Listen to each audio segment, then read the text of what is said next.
ہر کام کا ایک سلیقہ ہوتا ہے، ایک طریقہ ہوتا ہے، ایک قرینہ ہوتا ہے، ایک ادب ہوتا ہے، مینرز ہوتے ہیں، اور جب کوئی کام صحیح طریقے پر کیا جائے تو وہ صحیح نتائج بھی سامنے لاتا ہے۔ دعا کے آداب میں سے اہم ترین آداب، سب سے پہلے ہم باطنی آداب کی بات کریں گے کہ ہمارے اندر کیا ہونا چاہیے، ہماری سوچ میں کیا ہونا چاہیے۔ تو پہلی چیز ہے اخلاص اور پوری توجہ، یعنی جب بھی ہم اللہ سبحانہ تعالیٰ کی طرف رجوع کریں تو توجہ اور دھیان کے ساتھ کریں، اپنے آپ کو فوکس کریں، پوری یکسوئی کے ساتھ دعا مانگیں۔ ایسے ہی چلتے پھرتے غافل دل کے ساتھ یا سوچ کہیں اور ہے اور منہ سے کچھ اور بول رہے ہیں تو وہ ٹھیک ہے، آپ کی زبان کا ذکر تو ہو جائے گا لیکن دعا کا حق ادا نہیں ہوگا۔ قرآن مجید میں اللہ تعالیٰ فرماتے ہیں وَادْعُوهُ مُخْلِصِينَ لَهُ الدِّينَ، اور اس کے لیے دین کو، عبادت کو خالص کرتے ہوئے اس کو پکارو، یعنی جب اس سے دعا کرو تو پھر اپنے اندر اخلاص پیدا کرو۔ رسول اللہ صلی اللہ علیہ وسلم نے فرمایا اللہ سے قبولیت کے یقین کے ساتھ دعا مانگا کرو کہ اللہ تعالیٰ ضرور قبول کرے گا، اور جان لو کہ اللہ غافل اور لہو و لعب میں مشغول دل کی دعا قبول نہیں فرماتا۔ یعنی اگر آپ توجہ نہیں کرتے اللہ تعالیٰ کی طرف، آپ دھیان نہیں دیتے، آپ کا دل کہیں اور مشغول ہے، صرف زبان سے ہی آپ تکرار کیے چلے جا رہے ہیں تو وہ کافی نہیں، ایسی دعا فائدہ نہیں دے گی۔ دعا کے لیے توجہ ضروری ہے۔ عبد الرحمن بن یزید سے روایت ہے، وہ کہتے ہیں کہ ربیع جمعہ کے دن علقمہ کے پاس آیا کرتے تھے، جب میں وہاں نہ ہوتا تو ان کی طرف پیغام بھیج دیتے۔ تو ایک دفعہ جب وہ آئے میں وہاں نہ تھا تو علقمہ مجھ سے ملے، مجھ سے کہا کیا تم نے دیکھا نہیں کہ ربیع کیا بات کہتے ہیں؟ وہ کہتے ہیں کیا تم دیکھتے نہیں کہ لوگ کتنی زیادہ دعائیں کرتے ہیں اور ان کی کتنی کم قبول ہوتی ہیں؟ یہ اس لیے ہوتا ہے کہ اللہ عز و جل خالص دعاؤں کے علاوہ کوئی اور دعا قبول نہیں کرتا۔ یعنی جب تک آپ خالص ہو کے توجہ کے ساتھ دعا نہیں کرتے تو وہ اپنے ہدف تک نہیں پہنچتی، اس کا مقصد پورا نہیں ہوتا، کیونکہ وہ آپ صرف کہہ رہے ہوتے ہیں، مانگ نہیں رہے ہوتے۔ تو آپ کو مانگنا ہے، اور مانگنے کے لیے عاجزی بھی چاہیے، مانگنے کے لیے دل کی تڑپ بھی چاہیے، اور خلوص بھی چاہیے، اور بار بار کی تکرار بھی چاہیے، اور اصرار بھی چاہیے۔ وہ کہتے ہیں کہ میں نے کہا کیا عبداللہ نے بھی یہی نہیں کہا؟ انہوں نے پوچھا کہ عبداللہ نے کیا کہا ہے؟ انہوں نے کہا کہ عبداللہ نے بیان کیا کہ اللہ کسی لوگوں کو سنانے والے، یعنی جو شخص کسی کو سنانے کے لیے دعا کرتا ہے، ریاکار اور ہنسی مذاق سے دعا کرنے والے کی دعا قبول نہیں کرتا، صرف اس دعا کرنے والے کی دعا قبول کرتا ہے جس کے دل سے دعا نکلتی ہے، خلوص کے ساتھ دعا نکلتی ہے۔ یعنی بعض اوقات ہم دعا مانگ رہے ہوتے ہیں اور ہمارا مقصد نہیں ہوتا دعا کرنا، مقصد ہوتا بس کسی کو سنانا کہ ہم دعا کر رہے ہیں، یعنی وہ ہماری صرف ایک بات ہی ہوتی ہے، دعا نہیں ہوتی۔ دعائیا انداز میں ایک بات کر رہے ہوتے ہیں، تو بات کرنا کچھ اور ہے اور دعا کرنا کچھ اور ہے۔ اور لوگوں کو سنانا یا لوگوں کو دکھانا، یا جب لوگ سن رہے ہوں تو اس وقت دعائیں کرنا اونچی اونچی آواز میں، اور جب تنہائی میں بیٹھے ہیں اکیلے ہیں تو کوئی دعا ہی نہیں، یا بہت مختصر سی دعا ہے۔ تو باطنی آداب میں سے کیا ہے کہ جب ہم اکیلے ہوں، تنہائی میں ہوں، پھر ہم اللہ سے کیا باتیں کرتے ہیں، کتنی توجہ کے ساتھ بات کرتے ہیں۔ دوسری بات یہ ہے کہ سچے دل سے دعا کرنا۔ امام احمد بن حنبل رحمہ اللہ سے کہا گیا کہ ہمارے اور رحمان کے عرش کے درمیان کتنا فاصلہ ہے؟ سوال کیا کسی نے، یعنی کتنا فاصلہ یہاں سے عرش تک کا؟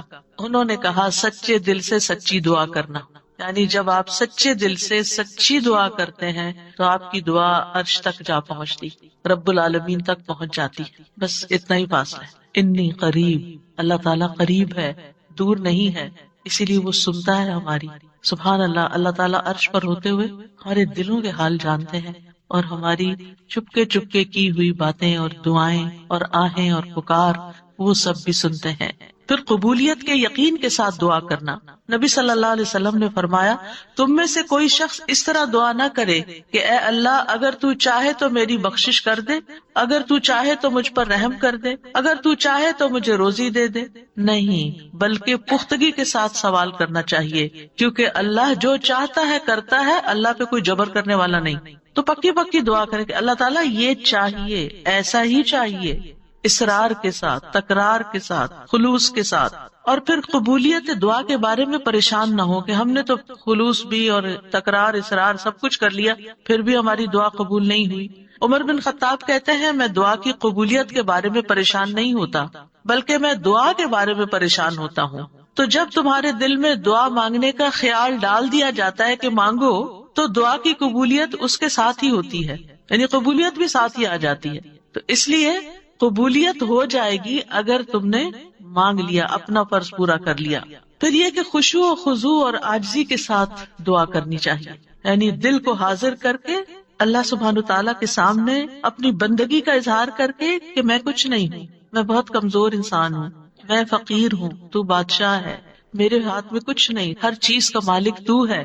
جب انسان اس طرح اپنی عاجزی کو ظاہر کر کے دعا کرتا ہے تو بھی دعا قبول ہوتی ہے۔ ابو موسیٰ اشعری کہتے ہیں، ہم ایک سفر میں رسول اللہ صلی اللہ علیہ وسلم کے ساتھ تھے، جب ہم کسی وادی میں اترتے تو لا الہ الا اللہ اور اللہ اکبر کہتے اور ہماری آواز بلند ہو جاتی تو نبی صلی اللہ علیہ وسلم نے فرمایا، اے لوگو اپنی جانوں پر رحم کرو، کیونکہ تم کسی بہرے یا غائب کو نہیں پکار رہے، وہ تو تمہارے ساتھ ہی ہے، بے شک وہ سننے والا تم سے بہت قریب ہے، بے شک وہ سننے والا بہت قریب ہے، انہ سمیع قریب تبارک اسمہ وتعالی جدہ، اس کا نام برکتوں والا ہے اور اس کی عظمت بہت ہی بڑی ہے۔ پھر یہ کہ اپنی بے بسی اور اللہ تعالیٰ کی نعمتوں کا اقرار کرتے ہوئے دعا کرنا۔ ہمیں زکریا علیہ السلام کے بارے میں پتہ چلتا ہے قرآن مجید سے کہ انہوں نے کہا، قال رب انی وہن العظم منی واشتعل الرأس شیبا ولم اکن بدعائک رب شقیا، اے رب میری ہڈیاں کمزور ہو گئی ہیں، میرا سر بڑھاپے سے بھڑک اٹھا ہے، بال سفید ہو گئے ہیں، اور اے میرے رب میں تجھ سے مانگ کر کبھی نامراد نہیں ہوا، یعنی میرے اینڈ پر کوئی چیز کام نہیں کر رہی، لیکن تیرے اینڈ پہ سب کچھ کام کرتا ہے، لہذا میں ابھی بھی مایوس نہیں ہوں۔ دعا میں جب کچھ چیزیں جمع ہو جاتی ہیں تو پھر دعا قبولیت کا درجہ پاتی ہے، جس میں اللہ تعالیٰ کی بارگاہ میں اپنی کمزوری، اپنی محتاجگی، اپنی عاجزی کا اظہار کرنا، عاجزی اور انکساری، لاچاری اور بے بسی، پھر ساتھ ساتھ اللہ کی تعریف بھی کرنا، یعنی ایک طرف اپنی کمزوری کا ذکر کرنا، اللہ میں تو گناہ گار ہوں اور تو بخشنے والا ہے، اللہ میں تو اپنی جان پہ ظلم کرنے والا ہوں اور تو ہم پر مہربان ہے، یعنی ایک طرف اپنی کمزوری کا اظہار اور دوسری طرف اللہ کی رحمت اور اللہ تعالیٰ کی بہترین صفات کا اقرار، وہ ساتھ ساتھ چلے۔ پھر اس کی نعمتوں کا اقرار کہ اللہ تو نے مجھے یہ بھی نعمت دی میرے مانگے بغیر، تو نے مجھے یہ بھی عطا کر دیا میرے مانگے بغیر، تو مجھے یہ بھی عطا کر دے، یعنی پھر اپنی حاجت رکھے، یعنی اس سے دعا کے اندر ایک خوبصورتی پیدا ہو جاتی ہے، یعنی مانگنے والے کا جو انداز ہوتا ہے اس پر بھی بہت ڈیپینڈ کرتا ہے۔ اب دیکھیں ایک شخص آپ کے پاس آتا ہے اور روڈلی بات کرتا ہے اور اپنی کوئی ضرورت بتاتا ہے، آپ کیا کریں گے؟ ٹھہر جاؤ، کرتے ہیں تو ہماری خبر لیتے ہیں، آپ شاید کر بھی لیں کچھ اس کے لیے لیکن اس محبت سے نہیں۔ ایک شخص آتا ہے، وہ بڑی محبت سے آپ سے بات کرتا ہے، آپ کے احسانات کا ذکر کرتا ہے، آپ کی کوئی تعریف کر دیتا ہے اور اس کے بعد اپنی کوئی ضرورت رکھتا ہے، تو آپ اپنی وسعت سے بڑھ کے بھی شاید اس کی مدد کرتے ہیں۔ تو جب بندے اور بندے کے بیچ میں یہ معاملہ ہے تو جو اصل بادشاہ ہے اس کا کتنا حق بنتا ہے کہ ہم اس کی نعمتوں کا اقرار کریں، اس کی تعریف کریں اور سچے دل سے اس کی حمد و ثنا بیان کریں۔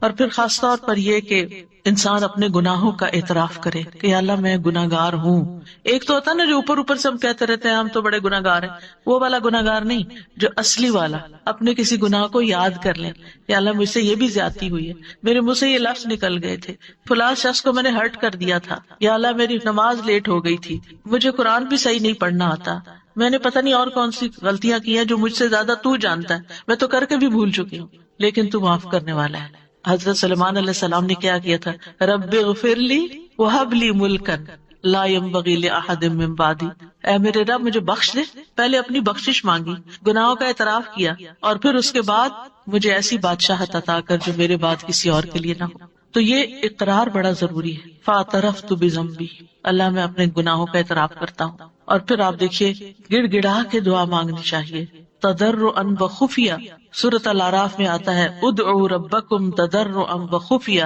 انہ لا یحب المعتدین، اپنے رب کو گڑ گڑا کے اور خفیہ خفیہ چپ کے پکارو، بے شک وہ حد سے بڑھنے والوں سے محبت نہیں کرتا۔ یعنی حد سے بڑھنا کیا ہے کہ بہت چیخ چلا کے دعا کرنا، یا پھر یہ کہ انسان وہ چیزیں مانگنے لگے کہ جو اس کو زیب نہیں دیتی۔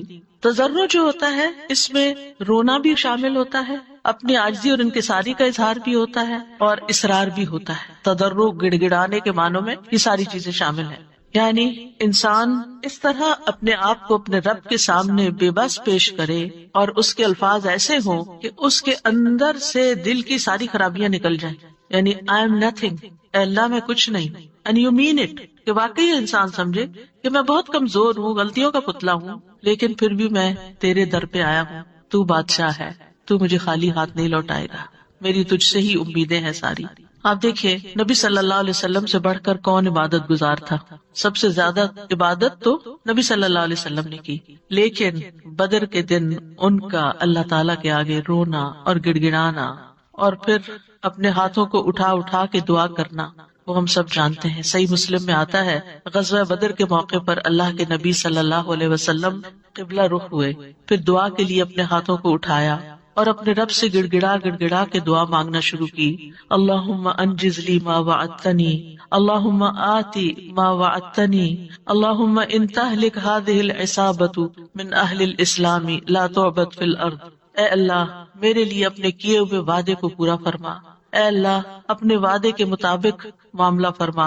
اے اللہ اگر اہل اسلام کی یہ جماعت ہلاک ہو گئی تو زمین پر تیری عبادت نہ کی جائے گی. اور یہ صرف ایک دفعہ جملہ نہیں انہوں نے بولا، بار بار یہی کہتے تھے اللہ اپنے وعدوں کو پورا کر دے، اللہ اپنے وعدے پورے کر دے. آپ صلی اللہ علیہ وسلم برابر اپنے رب سے اپنے ہاتھ دراز کیے ہوئے، ہاتھ اٹھا کے قبلے کی طرف منہ کر کے دعا مانگتے رہے، یہاں تک کہ آپ کی چادر آپ کے شانے سے گر پڑی. یعنی کندھے پہ جو چادر اڑی تھی وہ نیچے گر گئی، یعنی اتنا ہاتھ اٹھایا کہ وہ چادر بھی گر گئی. بس ابو بکر رضی اللہ عنہ آپ کی طرف آئے، آپ کی چادر کو اٹھایا، اسے آپ کے کندھے پہ ڈالا، پھر آپ کے پیچھے سے آپ کو لپٹ گئے اور عرض کیا اللہ کے نبی آپ کی اپنے رب سے دعا کافی ہو چکی، ان قریب وہ آپ سے کیے ہوئے اپنے وعدے کو پورا فرمائے گا. اگر ہم سے کسی نے وعدہ کیا ہو کہ میں تمہارا یہ کام کر دوں گا، اگر ہم سے اللہ نے وعدہ کیا ہو کوئی کہ یہ ہو جائے گا، تو پھر اس کے بعد ہماری دعائیں کتنی ہوگی؟ ہم تو دعا ہی نہیں کریں گے، ہم کہیں گے وہ تو آلریڈی کانٹریکٹ ہو چکا ہے، وعدہ ہو چکا ہے، اب تو ہو ہی جائے گا نا، بس ہو ہی جائے گا، اب کیا فکر، اب ٹکٹ لے لی ہے، ویزا لگ گیا ہے، اب تو عمرے پہ جانا پکا ہو گیا، ہو ہی جائے گا. نہیں، یہ ٹکٹ اور ویزا نہیں لے کے جاتا آپ کو، یہ اللہ کا اذن، اللہ کی طرف سے رحمت، اللہ کی طرف سے عنایت آپ کو لے کے جاتی ہے. اور جب تک آپ اس کے گھر تک پہنچ نہیں جاتے مسلسل دعا کرتے رہیں، مانگ مانگ کے اللہ سے نیکیوں کے موقع لیتے رہیں. کسی بھی موقع پر کوئی بھی نیکی کا کام کرنا ہو، اب مثلا نماز پڑھنے جا رہے ہیں آپ، تو آپ اللہ تعالیٰ سے دعا کریں، اللہ تعالیٰ نماز تو پڑھنے جا رہی ہوں، خوشبو آپ نے ڈالنا ہے، میرا دل آپ نے لگانا ہے، میرے لیے اس نماز کو آنکھوں کی ٹھنڈک آپ نے بنانا ہے، اس نماز میں میری محبت آپ نے ڈالنی. کیونکہ نیکی کے کام بھی فار گرانٹیڈ نہ لیا کریں، یہاں ہو جائیں گے، بس یہ تو فرض ہے نا، ادا کر لیں گے، وضو کر لیا نا، جانماز بچھی ہوئی، کیا مشکل ہے، میں چلی جاؤں گی. نہیں، وہاں تک جانے کی توفیق بھی اللہ دیتا ہے، اور اچھا سا کام کرنے کی توفیق بھی اللہ تعالیٰ ہی دیتا ہے. اس لیے اس سے مانگتے رہے، چھوٹی چھوٹی چیزیں، یعنی جو بھی کام کرتے رہے، کھانا پکانے جا رہے ہیں تو دعا کریں یا اللہ بہت اچھا سا بن جائے. کوئی بھی کام، کسی سے کوئی ڈیل کرنے جا رہے ہیں، بازار جا رہے ہیں، کچھ خرید رہے ہیں، کچھ بھی کر رہے ہیں، تو دل دل میں اللہ تعالیٰ کو پکارتے رہیں، اللہ تعالیٰ سے کنیکشن ڈیولپ کریں، اللہ تعالیٰ سے راز و نیاز کیا کریں، اللہ تعالیٰ کو اپنے دل کے قریب محسوس کیا کریں. قریب و مجیب، وہ قریب بھی ہے، جواب بھی دیتا ہے، دعائیں قبول کرتا ہے. اور پھر چپ کے یہ جو دعاؤں کی قسمیں جو میں نے ذکر کی ہیں ابھی، یہ ساری خفیہ دعائیں، دل دل میں، دائیں بائیں کسی کو نہیں پتا آپ کیا کر رہے ہیں، لیکن مانگتے چلے جائیں. زکریا علیہ السلام کے بارے میں اللہ تعالیٰ نے خاص طور پہ فرمایا ذکر رحمت ربک عبدہ زکریا اذ نادى ربہ نداء خفیا. یہ آپ کے رب کی اس رحمت کا ذکر ہے جو اس نے اپنے بندے زکریا پر کی جب اس نے اپنے رب کو چپ کے پکارا. چپ کے کسی کو نہیں پتا کیا مانگ رہے ہیں. اللہ تعالیٰ نے قرآن میں کھول دیا کیا مانگا، کیسے مانگا، سب کچھ ہمیں بتا دیا، وہ اپنے رب کو بتا رہے تھے. تو انسان کو چاہیے کہ پوشیدہ دعائیں بھی کرے، کیونکہ اللہ تعالیٰ کو یہ پسند ہے.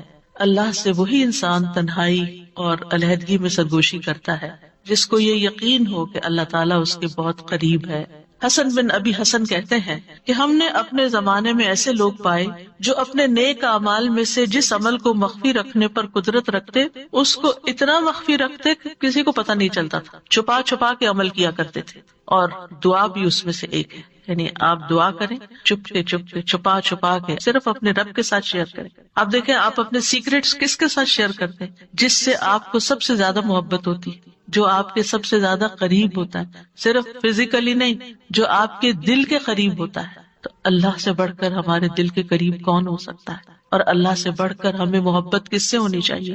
سب سے زیادہ محبت بھی اسی سے، اور سب سے زیادہ قربت کا احساس بھی اسی کے ساتھ، اور پھر سب سے زیادہ راز و نیاز بھی اسی کے ساتھ، مناجات بھی اسی کے ساتھ۔ تو جب انسان چپ کے دعا کرتا ہے تو اس کے بہت سے فائدے ہوتے ہیں۔ ایک تو انسان کے ایمان میں اضافہ ہوتا ہے کہ اللہ تعالیٰ خفیہ دعا سنتا ہے۔ دوسرا یہ ہے کہ اللہ سبحانہ و تعالیٰ رب کائنات ہے، بادشاہ ہے۔ کسی بادشاہ کے دربار میں جا کے آپ کیسے بات کرتے، کس ٹون کے ساتھ، کتنا لاؤڈ؟ کبھی کسی کو دیکھا کہ کسی ڈگنیٹری کے پاس جا کے چیخ چلا کے بات کر رہا ہو؟ اللہ سبحانہ تعالیٰ کے سامنے تو ہمارا ادب اور احترام اور بھی زیادہ ہونا چاہیے۔ یعنی اللہ سے محبت کا مطلب یہ نہیں کہ ہم پھر اللہ تعالیٰ سے ایسے باتیں کریں جیسے کسی بچے سے باتیں کر رہے ہیں، جیسے اپنے بچوں سے لاڈ کر رہے تھے، ایسے تھوڑی۔ ادب، احترام۔ پھر آپ دیکھیے کہ جب انسان چپ کے اور ادب احترام کے ساتھ بات کرتا ہے تو اس میں اخلاص بھی زیادہ ممکن ہوتا ہے۔ تو یہ چند آداب تھے، باطنی آداب۔ اب ظاہری آداب۔ ظاہری آداب میں آپ دعا تو کبھی بھی کہیں بھی مانگ سکتے ہیں، وضو ہو یا نہ ہو، لیکن اگر آپ کی کوئی خاص دعا ہے، کوئی خاص حاجت ہے، کوئی خاص بات ہے، تو پھر آپ باوضو ہو کے، پاک صاف ہو کے، اللہ تعالیٰ کے حضور فارملی بیٹھ کے، نماز پڑھ کے پھر خاص طرح دعا کریں۔ یعنی یہ مستحب عمل ہے، فرض نہیں ہے، لازم نہیں ہے۔ کیونکہ آپ دیکھیے کہ جب انسان باوضو ہوتا ہے نا تو اس کی کیفیت اور ہوتی ہے، تو اس اچھی کیفیت کے ساتھ آپ جب مانگتے ہیں تو قبولیت کے زیادہ امکانات ہوتے ہیں۔ لیکن اگر کوئی وضو نہ کر سکے، کوئی حرج نہیں۔ ابو عامر رضی اللہ عنہ جب شہید ہوئے تو ابو موسیٰ اشعری رضی اللہ عنہ نے آ کر نبی صلی اللہ علیہ وسلم کو خبر دی اور کہا کہ ابو عامر نے کہا تھا کہ آپ صلی اللہ علیہ وسلم کے پاس جا کر کہنا کہ میرے لیے استغفار کریں، تو اب وہ شہید ہو چکے ہیں۔ آپ نے پانی طلب کیا، وضو فرمایا، پھر اپنے ہاتھ اٹھا کر دعا کی، اے اللہ ابو عامر کی مغفرت فرما۔ کیا ہمیں اگر کوئی دعا کے لیے کہتا ہے، ہم نے بھی کبھی ایسا اہتمام کیا؟ پھر ہم اپنی اور رسول اللہ صلی اللہ علیہ وسلم کی امت کے لیے جو خیر خواہی ہے اس کا فرق دیکھ لیں کہ کوئی اگر ہمیں کہتا ہے کہ ہمارے لیے دعا کر دیں تو ہم اس کو الٹا بوجھ سمجھ لیتے۔ اور اس حدیث سے یہ بھی پتہ چلتا ہے کہ کسی کو اپنی بخشش کی دعا کے لیے کہنے میں کوئی حرج نہیں، اور خاص طور پر اپنے قریبی دوستوں اور اپنے بچوں کو یہ وصیت بھی کرنی چاہیے کہ خصوصاً مرنے کے بعد ہماری بخشش کی دعا ضرور کریں۔ سب سے بہترین تحفہ جو ہم کسی میت کو بھیج سکتے ہیں وہ اس کے لیے دل سے کی ہوئی بخشش کی دعا ہے۔ آج کل تو بس ایک رواج چل پڑا ہے کہ کوئی فوت ہوتا ہے، گروپ میں ڈال دیتے ہیں اور سارے اٹھا کے کٹ پیسٹ کر کے دعائیں پیسٹ کرتے جاتے ہیں اور فارغ ہو جاتے ہیں، اور بیٹھ کے آرام سے سکون سے توجہ سے دعا نہیں کرتے کہ جانے والے کو اس وقت پتہ نہیں کیسی ضرورت ہوگی ہماری دعا کی۔ تو ہمارے خلوص کا یہ تقاضا ہے کہ ہم اپنے پیاروں کے لیے بہت اہتمام کے ساتھ دعا کریں کہ ہم دنیا میں ہوں یا نہ ہوں، اور خصوصاً جب والدین چلے جائیں دنیا سے تو وہ اور زیادہ ہماری دعاؤں کے محتاج ہو جاتے ہیں۔ پھر اسی طرح دعا کرتے وقت قبلہ رخ ہو جانا افضل ہے، یہ بھی مستحب ہے۔ نہ ہو کوئی بات نہیں، کسی بھی جگہ کسی بھی طرف رخ کر کے آپ دعا کر سکتے ہیں۔ نبی صلی اللہ علیہ وسلم نے ایک جمعہ کے دن بارش کی دعا مانگی تھی۔ اس وقت آپ کا چہرہ مشرق کی طرف تھا، قبلے کی طرف نہیں، کیونکہ آپ جمعے کا خطبہ دے رہے تھے، تو جمعے کے خطبے میں پھر اپوزٹ ڈائریکشن پہ انسان کھڑا ہوتا ہے، تو آپ نے دیر اینڈ دین دعا مانگ لی۔ لیکن اوور آل آپ دیکھیے کہ جب آپ عبادت کے وقت قبلہ رخ ہو کے بیٹھتے ہیں تو اس سے ایک پازیٹیو انرجی آپ کے اندر سے آتی ہے، آپ کو ایک فیلنگ آتی ہے، آپ کا فوکس بڑھ جاتا ہے۔ قبلہ ہے بھی کس لیے؟ ایک فوکس کے لیے نا، آرگنائز کرنے کے لیے نمازوں کو، کہ پوری دنیا کے جو نمازی ہیں وہ ایک ہی طرف رخ رکھے۔ اور اسی لیے آپ دیکھیں کہ جب ہم حرم شریف جاتے ہیں، کعبہ کے پاس جاتے ہیں، تو کتنی پازیٹیو انرجی لے کر آتے ہیں، ہماری سوچیں، ہمارے خیال، ہمیں سارے غم بھول جاتے ہیں، ساری پریشانیاں دور ہو جاتی ہیں، اور ایک اور خاص طرح کی انرجی ہمارے اندر آ جاتی ہے۔ تو اس لیے بہتر ہے کہ قبلے کی طرف منہ کر لے، نہیں ہے تو کوئی بات نہیں۔ علی بن ابی طالب سے روایت ہے، ایک مرتبہ ہم رسول اللہ صلی اللہ علیہ وسلم کے ساتھ سفر پر روانہ ہوئے۔ جب ہم ہرہ میں اس سیراب کی ہوئی زمین پر پہنچے جو سعد بن ابی وقاص کی ملکیت میں تھی، تو رسول اللہ صلی اللہ علیہ وسلم نے فرمایا، میرے لیے وضو کا پانی لاؤ۔ جب نبی صلی اللہ علیہ وسلم وضو کر چکے تو قبلہ رخ ہو کر کھڑے ہو گئے، اللہ اکبر کہہ کے فرمایا، اے اللہ، ابراہیم جو تیرے بندے اور تیرے خلیل تھے، انہوں نے اہل مکہ کے لیے برکت کی دعا کی تھی، اور میں محمد تیرا بندہ اور تیرا رسول ہوں صلی اللہ علیہ وسلم۔ میں تجھ سے اہل مدینہ کے حق میں دعا مانگتا ہوں کہ اہل مدینہ کے مد اور سا میں اہل مکہ کی نسبت دگنی برکت عطا فرما دے۔ مد اور سا پیمانے ہیں جن سے ناپ کے تول کی چیزیں دی جاتی تھی، اسکیل ہیں۔ تو کس طرح نبی صلی اللہ علیہ وسلم نے اہتمام کے ساتھ دعا مانگی، اور ابراہیم علیہ السلام کی پریکٹس کو سامنے رکھتے ہوئے، اس کا ایک طرح سے واسطہ دیتے ہوئے کہ آپ نے ان کی دعا بھی سنی تھی، مدینہ والوں کے لیے میری دعا سن، اور آپ اس برکت کو محسوس کرتے ہیں جب آپ وہاں جاتے ہیں۔ یہاں اس حدیث سے کیا پتہ چلتا ہے کہ آپ نے دعا کے لیے وضو بھی کیا اور دعا کے لیے قبلہ رخ بھی ہوئے، یعنی دونوں کام کی توجہ اور فوکس اور ایک ادب کے تقاضے کے تحت۔ ضروری نہیں کہ ہر وقت کیا جائے، لیکن کیونکہ اس وقت آپ نے نماز نہیں پڑھائی کوئی، خالی دعا کے لیے آپ نے یہ اہتمام کیا۔ پھر اسی طرح یہ کہ ہاتھ پھیلا کے، ہاتھ اٹھا کے دعا کرنی چاہیے۔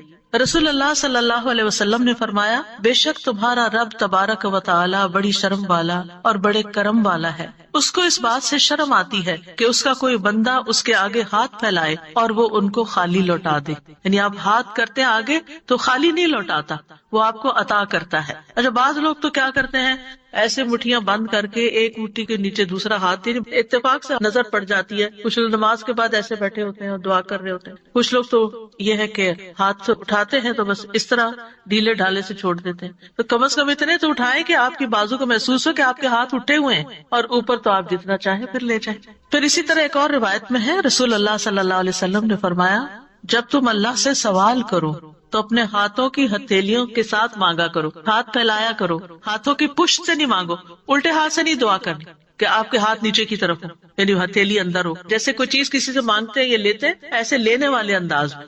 پھر اسی طرح حمد و ثنا اور درود پڑھ کر دعا کرنی چاہیے۔ دعا مانگنے سے پہلے اللہ تعالیٰ کی خوب حمد و ثنا، تعریف اور اللہ تعالیٰ کی تسبیح اور اللہ تعالیٰ کی بڑائی بیان کرنی چاہیے۔